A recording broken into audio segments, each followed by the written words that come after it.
Hi, this is Ushio and welcome back to Angels with Scaly Wings. In the last part, we hung out with a lot of characters actually. Hung out a little bit with Remy, but mostly we hung out with Bryce and Logan, the human dude who came from the human world.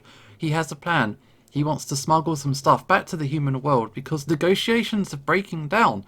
It's not good. He says, I'm going to meet you at 1 in the morning and then we're going to go and do a thing. So the phone just went and... hello? Oh, it's Remy. Hey, how you doing? I'm fine. You? I guess I'm fine as well. Good to hear. I'm calling you to ask you out again. Me and Nadine will be spending the day at the orphanage. I was hoping you'd be interested.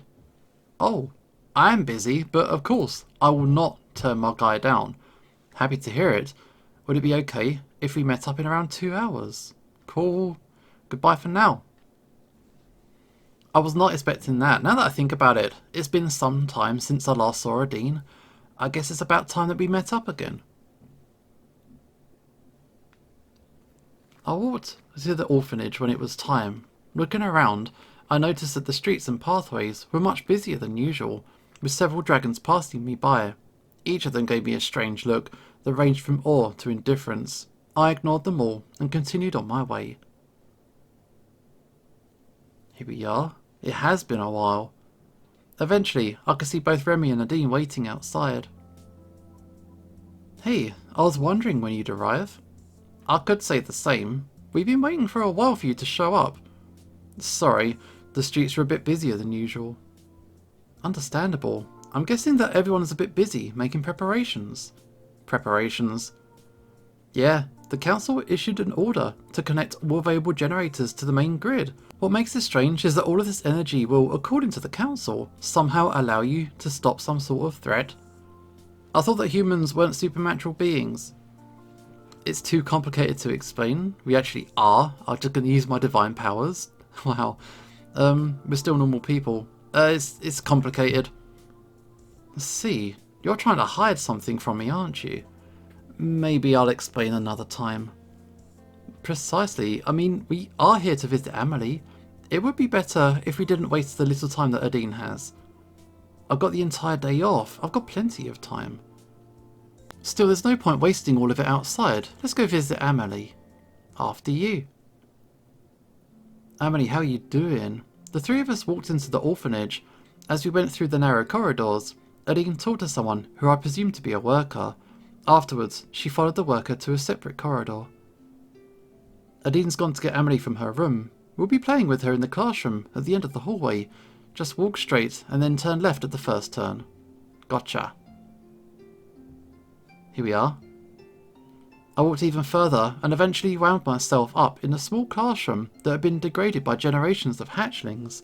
Upon looking around, I noticed that there were many crayon marks across the walls.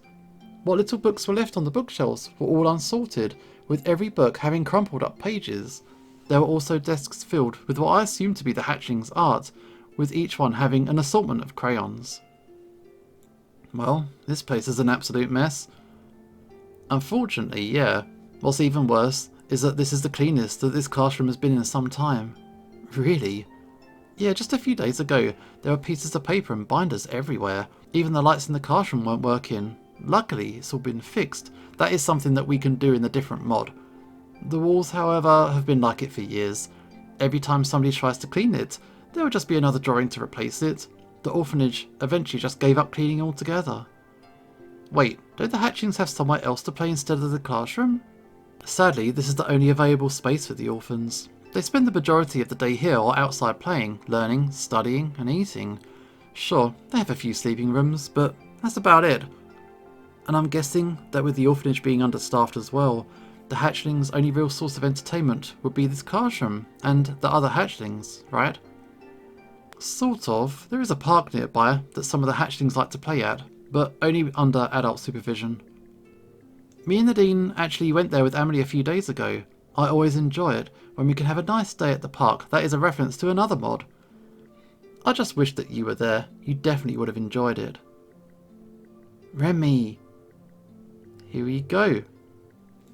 Sorry that I took so long. Amelie took her sweet time waking up. Oh, don't worry about that. Amelie is somebody who does need extra rest after all. Now, how are we going to start the day? I guess that a good start would be to go outside, even if our original plan was to just stay here. I don't think that we can do much here with Amelie, to be honest. Okay, the room's too cramped. Isn't there stuff to do here to keep Amelie busy?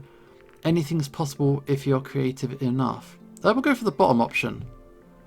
I suppose it's true. I just can't really think of anything to do that's going to last us for the entire day, though. Okay, Amelie, what do you think we should do? We no play here. We'll go outside. You heard her.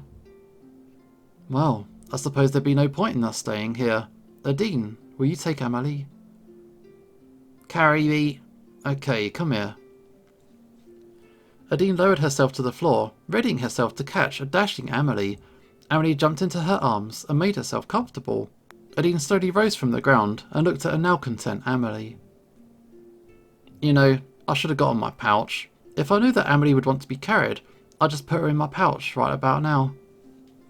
I mean, do you want me to carry her? I'm the new person here. If you think you can carry her, be my guest. Just fair warning, she can be pretty feisty. I'm sure I can take it, at least for a bit. Let's say I didn't warn you. Adine handed Amelie toward me, and as soon as I carried Amelie, my arms started to grow slightly tired due to how heavy she turned out to be. Hiya. She heavy. Let me help you. Adine slowly moved Amelie higher up on my body until she sat comfortably around my neck. Not wishing for Amelie to fall off, I held her tightly around the legs as she started to move excitedly. Yeah, because if she's a dragon, right? How heavy is she going to be? Is she going to be like, 70 kilograms or something? That's going to weigh you down after a little while. Yeah, me super tall. At least she's not putting on my ow. Amelie, don't pull the hair. Hair. The fluffy things on his head. Okay. Told ya. I think that I should have listened to your warnings. It's too late to go back now. It looks like Amelie's taken a liking to her new throne. Adine and Remy both chuckled while I stood with Amelie around my neck, clapping her hands. This is going to be a long day, isn't it? Now, let's actually go out this time, okay? Of course. All four of us slowly went through the corridors back outside again, with me almost crouching to try and get Amelie to fit through as well, despite my several warnings to tell her to duck. Eventually, with many chuckles from staff members, we got out of the orphanage. I don't know, just smack her head into the door frame, she'll learn, it's fine. Kids are robust, they can take a hit. Having fun? I think so. Well, you carrying Amelie around is definitely a good start for her day out. So what now? I wanted to treat Amelie with something special. Do you think that she'd like ice cream? Actually, I don't think that the hatchlings have ever had that before. But I can guarantee you that Amelie likes sugar in any and all shapes and sizes. This is another reference to another mod. I like it. Sugar, sugar. That says everything I needed to hear. I know a dragon that sells the best ice cream I've ever tasted. Now you've got me intrigued. I'm sure that there'd be an ice cream even better than what you've had. It can't be that good. Okay, I'm intrigued. It better be Katsuharu. Trust me, it beats the ice cream that you can get from the store by 1,000 times. At least, that's how I would rate it. You know, the longer we stand here for, the longer the line's probably going to get. Fair point. Let's get going. We all casually strolled through town, keeping each other company in the process. Is this his spot? Before long, we reached a relatively desolate area, far from everything else. I spotted what I thought was a grey dragon in the distance, sitting next to what looked like an ice cream cart. Amelie jumped off my shoulders and landed neatly on the ground, finally bringing relief to my neck. Amelie, you alright? Was fun, but me walk now. That's cool. You're worrying too much. Amelie can take far more than just a light fall. But... Remy? It's fine. I just don't want her to get hurt, that's all. At least Ushio can finally get some sort of break. Yeah, Amelie's surprisingly heavy for her size. She's a bit of a hefty hatchling, I'll give her that. That she is. And we're here, but luckily for us, it seems like there isn't a queue today. So, what flavour ice cream does everybody want? I'm kind of in the mood for some mango, but I'm guessing you want vanilla again? How did you guess? You seem pretty loyal to your food choices. It wasn't too much of a stretch to assume that you wanted vanilla. I suppose you could say that. Though, what would Amelie want? Amelie, is there a flavour of ice cream that you like? Sugar. But what kind of sugar? Sweet sugar. Let's just give her some toffee, if that's alright. Please, Remy, do not give her that. She'll have so much energy that she could power the town for months.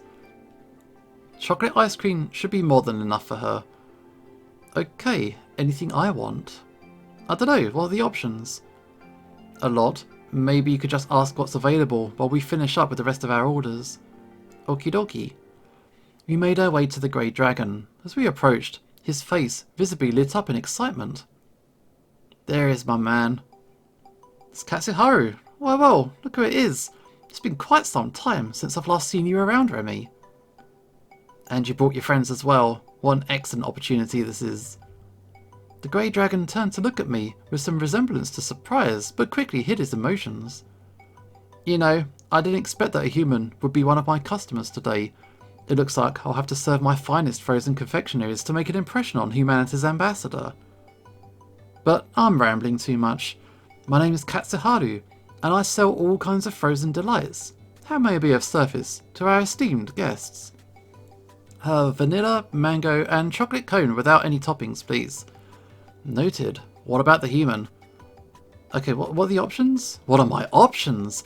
I got ice cream, gelato, frozen yogurt, frozen custard, soft serve, sorbet, sandwiches, popsicles, melarine, sherbet, cold taffy, snow cones, and halu in stock. I can also offer you waffles, sticks, pretzels, cups, wafer cones, cake cones, sugar cones, chocolate coated cones, double cones, or vanilla cones as sides. Okay. I don't think that all those options help me out in making my decision. I'm surprised I got all of that in one take. My apologies. I suppose my large variety of options can be a bit overwhelming for new customers. But perhaps I can recommend something extra special for you? Oh, tell me, have you ever heard of spaghettis? I can't say I have. Is that some sort of frozen pasta dessert? I still pronounce that wrong. Katsuharu chuckled suddenly under his breath, trying to conceal his joy as best as he could. Oh no, it's a frozen treat where vanilla ice cream is put through a spätzle press. Afterwards, a rich strawberry sauce is drizzled over it. Add some coconut flakes and you have a frozen treat that looks like spaghetti. Sounds interesting, so yeah, I'll try that then. As you wish. Katsuharu opened his card and served us our orders, taking great care to make sure everything was perfect. And when it came to my order, he ducked and appeared to pull out some sort of machine, and my order was ready in a few moments. There you go. I do hope that you enjoy what I have to offer. Thanks as always, Katsuharu. Now, how much do I owe? The human's order is a gift, so no need to pay for that. The rest though, usual. I'll pay for the ice cream, no need to worry. You already paid for our meals the other day, there's no need to do it again. Even if your finances are managed by the council, it wouldn't sit right with me. Okay, it's a social thing, accept it, with good grace. Remy went to pay for our desserts as Katsuharu's stand. Katsuharu pulled out a small piece of paper akin to a check, with Remy filling all the necessary pieces of information in. A few minutes passed before the Grey Dragon took the piece of paper and put it into his card. Thanks as always, and thank you for coming here. We walked for a little while, slowly eating our ice creams with silent bliss. Oh, she hyper, she went fast, except for Amelie, who sprinted wildly after she gobbled her ice cream in just a few bites. Could she go any faster? Amelie! Oh, I'll deal with her. Ushio, could you hold my ice cream real quick? Sure, thanks. Okay, goggles on. Aline took to the skies and flew toward Amelie, who was running in circles. Me and Remy were both silently amused by the unfolding spectacle, wondering how long Amelie could withstand Adine's attempts to calm her down. Perhaps chocolate ice cream was a bit too much. You don't say. Adine did say that chocolate ice cream is more than enough. I can only imagine how Amelie must be if she had the toffee. I don't think I want to imagine that. Maybe Adine's statement of Amelie being able to power the town could have some credibility. Maybe we should get like a wheel and she can run in it and generate that way. I'll just have to remember not to give her anything on that level of sweetness next time. Gotcha! And it looks like Adine finally caught Amelie. Oh, that was exhausting. My ice cream, if you will. Here you go. Thanks. You know, Amelie running off like that just gave me a pretty good idea. How about we go to the beach and unwind for a bit? I'm sure that Amelie would appreciate it. I think the beach is a bit too far for Amelie to walk. After the ice cream she just had, I think she's got more than enough energy to make it to the beach and back. Speaking of, we should really eat our ice creams faster. It's starting to melt. Speak for yourself, I've got a bowl. I totally forgot about the fact ice cream could melt. Let's talk more eating. As you say. That's it. Good ice cream. We changed our plans and headed to the beach, eating ice cream along the way. My mouth exploded in a swirl of sweet flavours with each bite I took, all combining to bring a delicate yet potent taste to my palate. Adine and Remy's expressions suggested that they all had similar experiences to mine. Good ice cream. And now we're at the beach. In due time, we reached the beach just as the heat of the day started to announce itself. Unsurprisingly, Amelie ran out into the sand gleefully, finally letting all that pent-up energy of hers go. Looks like I thought correctly. I should have known. After all, you're the one who's closest to Amelie. It's only natural to assume you know what she would and wouldn't like. I suppose it's true, but only because of how she seems to like me the most out of everybody that visits the orphanage. Because of that, we get far more time to bond compared to everybody else. I just wished it would have been feasible to officially adopt Amelie.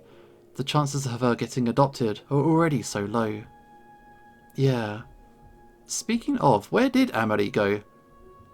Did she run off again? I swear, she's never this energetic.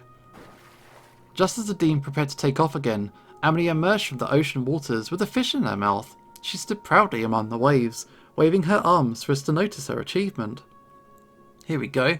She got that fish. You have to take the fish out of your mouth before you talk, silly. Me catch fish. Wow, I'm impressed. I didn't know that Amelie could catch fish. Neither did I. Before I could think of a response, Amelie gobbled the entire fish up in just a few bites. I looked on in amazement, wondering how Amelie was able to eat anything so fast. Yum. I'm gonna build a sandcastle now. Yep. Kids be like that, and there she goes again. How on earth does Amelie have the energy?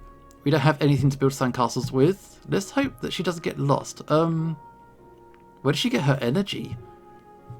Your guess is as good as mine. I've never seen her this hyper. Maybe she's just extra excited that she could get to hang out with all of us.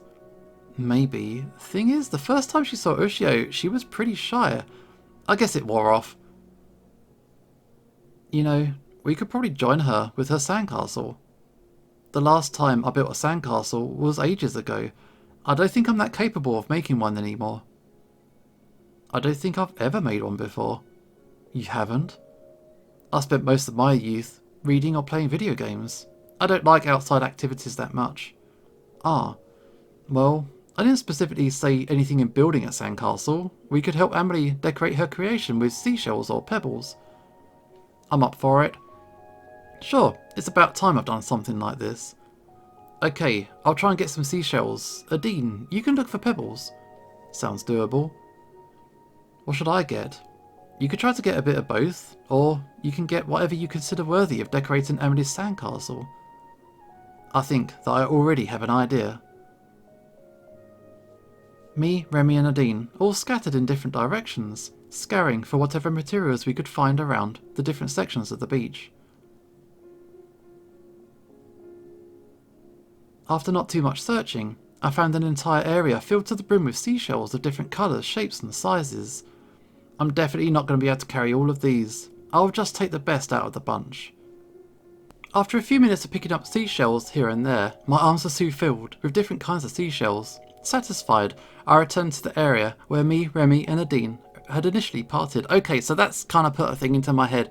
Seashells is a difficult word to pronounce, and there's like tongue twisters. So I looked it up. Let's give it a go. So it's she sells seashells. Oh god, she sells seashells by the seashore. The shells she sells are seashells, I'm sure. So if she sells seashells on the seashore, then I'm sure she sells seashore shells. What? No, never again. Never again. Nadine already waited for me, though Remy was nowhere to be found. Looks like you've been pretty busy. Where's Remy? I actually don't know. I'm guessing he must have gone extra far somewhere. I'm not too certain. Well, I'm sure that whatever Remy brings will look good on Emily's sandcastle over there. I turned around to see Emily happily sitting in the sand while creating a massive lump of sand nearly as tall as she was. There also seemed to be a trench of some sort around the castle, filled with ocean water that was quickly seeping into the sand. Yes, they look great. I wonder if Emily will add some finer details herself. Maybe she will, after we've started decorating for her. All it takes is a little nudge to get her wanting to impress everyone. He's back. Sorry to keep you two waiting. Hey, Remy. I'm guessing by your wet tyre you flew over the sea. Remy looked down and saw that his tie was completely soaked.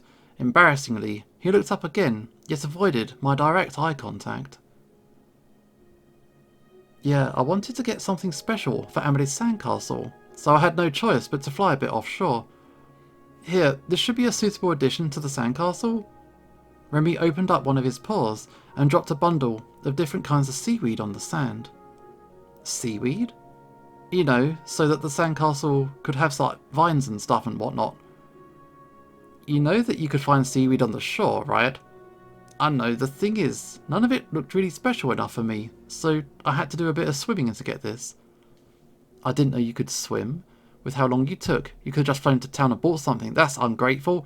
It's really thoughtful of you to go through the extra effort. It's nothing, really. I just want to make Emily as happy as I can. Sorry to interrupt, but Emily's trying to get our attention. Come, come, come. Then perhaps we need to obey.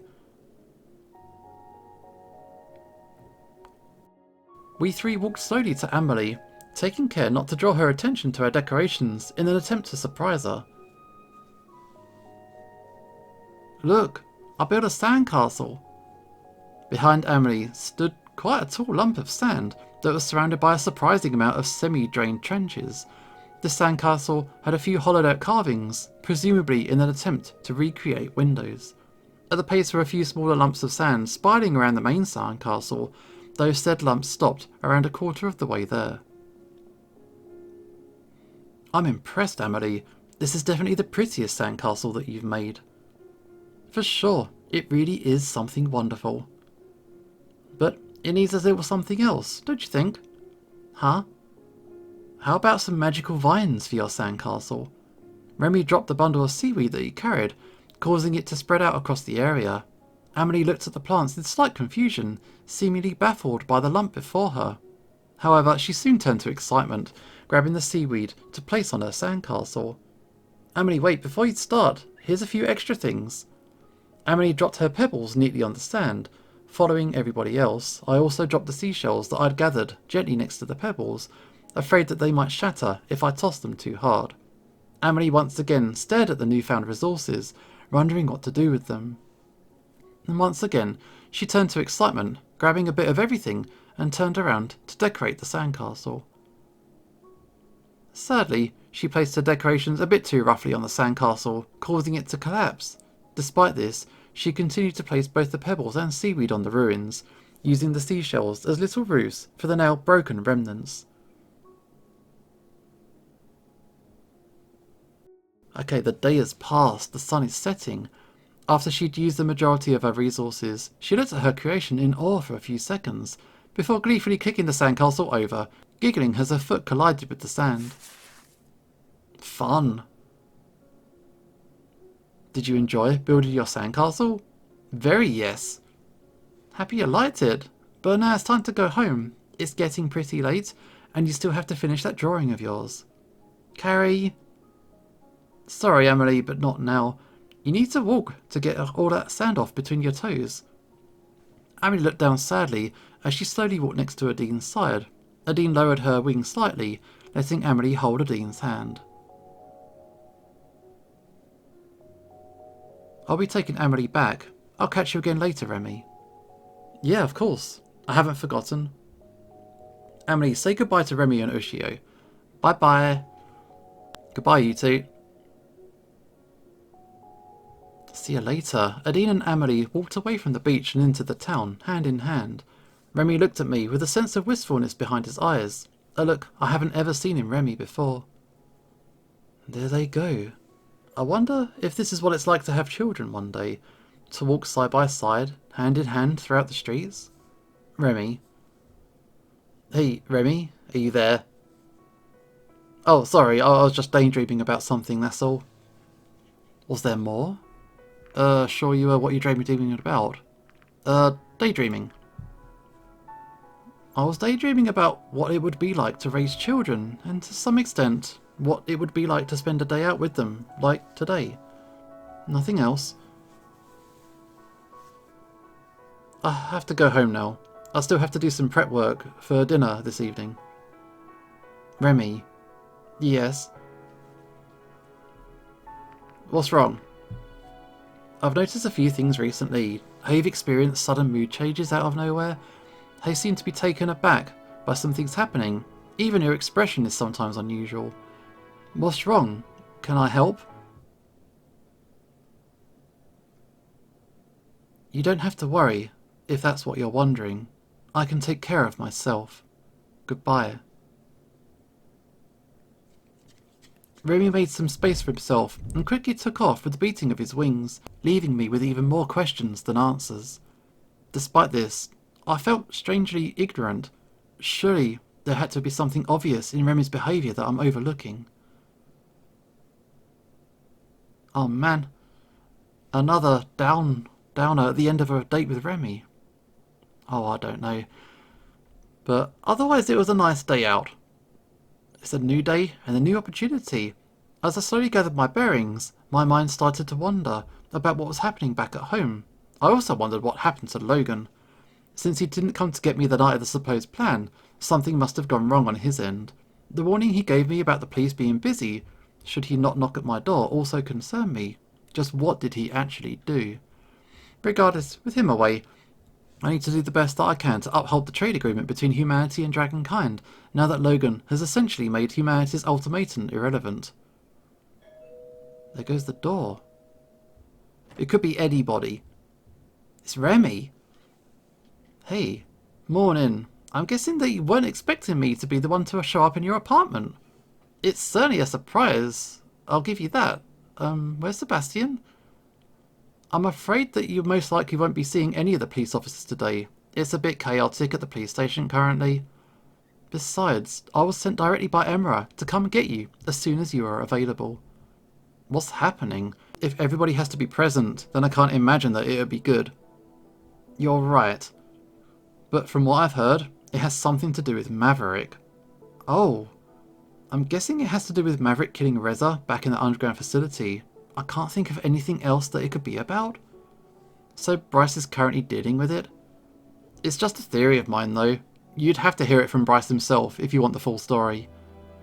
But that's for another time. You ready to go? Cool. After you. Seriously, what's going on? We walked outside my apartment into an all too familiar town, hastily making our way to Emra's office. I looked at Remy occasionally, noticing that he really didn't seem his usual self, desperately trying to hide whatever's on his mind. Here we are. It wasn't long before we arrived at the outside building. Remy led me through the hallways straight to Emra's office. A feeling of mild curiosity started to rise within me as I wondered what the latest reports from the council were. We've got alibis. We hung out at the beach. It wasn't us. We didn't do nothing. Come in. We're innocent. I don't know what Logan's done now, or Maverick. Emma sat by her desk, slowly filling out heaps and heaps of paperwork. She raised her head when she heard the door open and looked at us with a slight expression of gratitude. Ah, the two of you have arrived. I did expect your visit to be so early in the day. Thank you for making haste, Remy. I'm happy to see you still doing something right for once. I'm really not in the mood to fill out paperwork right now, so seeing you two just as I was about to start makes me filled with joy. But I digress. As you know, there are more important matters to discuss. I'll make my way out. No, Remy, you will stay for this meeting, as some of the information that will be discussed here will be relevant to your research. Yes, Emra. Emma is rude to this guy. Now, onto our business. We have reviewed and implemented your idea, and it seems that it's already turning in results, as our power reserves had increased tenfold since we issued the call. If we include any generators from the underground facility, we will be able to successfully redirect the comet should our capacity increase by its current rate. That's good to hear. My apologies for interrupting, Emra. I have a fairly important question to ask. No need to apologise, you're part of the meeting after all. What would happen in the event that our main sources of power fail? We would then have to resort to the emergency supplier. We have stores of power that could help us in the event that the power grid were to fail. It would give us enough time to repair whatever went wrong without society itself being affected too much. Should the generators fail, we'll have to resort to that as our backup. The problem with this, however, is that we won't have any power left in our grid after the comet's been redirected. Chaos would ensue in every city until we'd recovered enough for our energy expenditures. I severely hope that we won't have to resort to it. I see. Any further updates on the situation? Not necessarily. Remy here will continue with his research on the best approach to redirecting the comet while we change our power capacity in preparation for the comet. If you have anything to suggest, then please, go ahead. Not a suggestion, but I've got some news. Oh, humanity has reconsidered their ultimatum. Things are far too desperate over there to simply give up the trade. They've extended the deadline. And where have you heard this? After Logan went away, I received news detailing humanity's reconsideration. Are we bullshitting? Are we lying right now? I didn't even know that Logan had kind of gone, so yeah. Logan went through the portal? I guess it went okay. I was more referring to a source. Who told us this? I received a short letter recently. It's somewhere in my apartment. Forgive me, but I don't understand. The reason why Ambassador Logan was sent through the portal was to prevent the constant sending of letters to preserve humanity's power supplies, correct? On top of that, if humanity really did decide to extend their deadline, then why didn't they use that deadline instead of the initial one? I can't say how they operate. Perhaps everything was staged from the start. The situation could have changed. The authorities back home always acted in the moment, with only a few of them actually planning for long-term futures. I'm guessing that the situation changed enough back home to warrant extending the ultimatum's deadline. It would certainly explain why humanity decided to use up more of their energy supply. I see. Then I will have to inform the rest of the council in our meeting that the trade agreement between humanity and Dragonkind is still ongoing. By how much is the deadline extended? Long enough for us to redirect the comet. You can worry about our O generators after that. So be it. Remy, how far have you progressed with your research? I should be able to present my findings tomorrow. Good. Now, at least try not to ruin your research when you present it to the council tomorrow. I'd rather not have to present torn and scrunched up scrolls. Yes, Emra. And on top of that, gather up all of humanity's PDAs and put them back where they were now that the trade is continuing. Of course. Then you are dismissed. Now, back to you, Ambassador. Since Logan's no longer here, I have ordered that you no longer need to be escorted at all times. Oh, thanks. If you have anything to say, do so now. Nothing? So be it. Have a good day. Emma went back to her paperwork while I left her office, glad that I now have the rest of the day to look forward to. We lied. Big time. Big time. Let's get out of here. I made my way through the halls until I reached the outside world again, taking a deep breath of fresh air. Yet my mind didn't seem to relax as easily as my body had. For some unknown reason, I felt that there was something hiding beneath Emira's words, remaining unsaid throughout our meeting. Was my mind simply being irrational, or was there truly some valid sense of suspicion? And if so, then at what? Or who? I don't know what happened with Logan, and there's something going on with Maverick. I really don't know. Wishing to distract myself from this feeling of unease, I decided to visit the police station to see what all the fuss was about. Remy would be too busy right now with all of Emira's orders. Okay, I think that's enough for one day. We're going to have to break this episode off here. I've got a feeling that when we go to the police station, everything is going to kick off. It's going to be a big deal. So we're going to spend some time on that in the next episode. This is Usho signing off, and hopefully I will see you next time.